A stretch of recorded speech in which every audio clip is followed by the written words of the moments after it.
Welcome to the West Wing Week, your guide to everything that's happening at 1600 Pennsylvania Ave. This week, September 3rd to the 9th, or the year 5771. The rabbis aren't quite ready yet. This week, the president was focused on the economy, making 2 trips to the industrial heartland to inform the American people on the steps the Obama administration is taking to put people back to work. His first stop was Labor Fest, where he celebrated Labor Day with Secretary Hilda Solis, AFL-CIO President Richard Trumka, and thousands of working men and women in Milwaukee.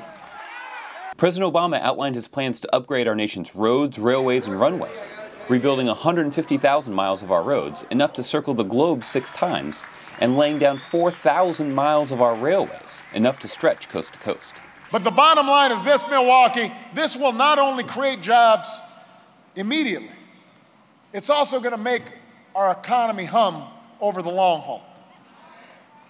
It's a plan that history tells us can and should attract bipartisan support. It's a plan that says, even in the aftermath of the worst recession in our lifetimes, America can still shape our own destiny. On the way back to Washington, the president and crew celebrated the 20th birthday of this 747, currently being used as Air Force One. Give a big round of applause. On Tuesday, September 7th, President Obama met with NATO Secretary-General Anders Fogh Rasmussen in the Oval Office. So nice to see you. Come in. Thank you. They discussed NATO's strategic priorities to ensure the organization can adapt to meet the missions of the 21st century, including the current NATO commitment to Afghanistan. Later that afternoon, the president hosted a conference call with more than 600 rabbis to celebrate Rosh Hashanah, the Jewish New Year. I know the sounding of the shofar is one of the highlights of the Rosh Hashanah liturgy, and that call that is both urgent and timeless and familiar and distinctive ushers in the new year.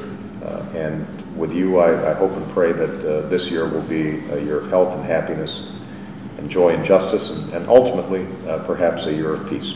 On Wednesday, September 8th, the president made his second stop on this week's economic swing, traveling to Cleveland, Ohio, where he visited the Cuyahoga Community College West Campus.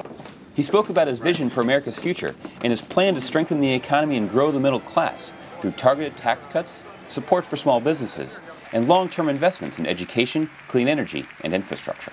We see a future where we invest in American innovation and American ingenuity, where we export more goods so we create more jobs here at home, where we make it easier to start a business or patent an invention, where we build a homegrown clean energy industry, because I don't want to see new solar panels or electric cars or advanced batteries manufactured in Europe or in Asia. I want to see them made right here in the US of A by American workers.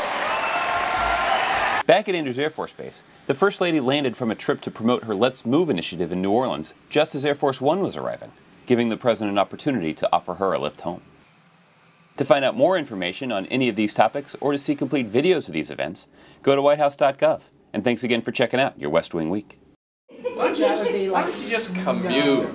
Commute. Telework. You know, telework. The new flexible work. That's right.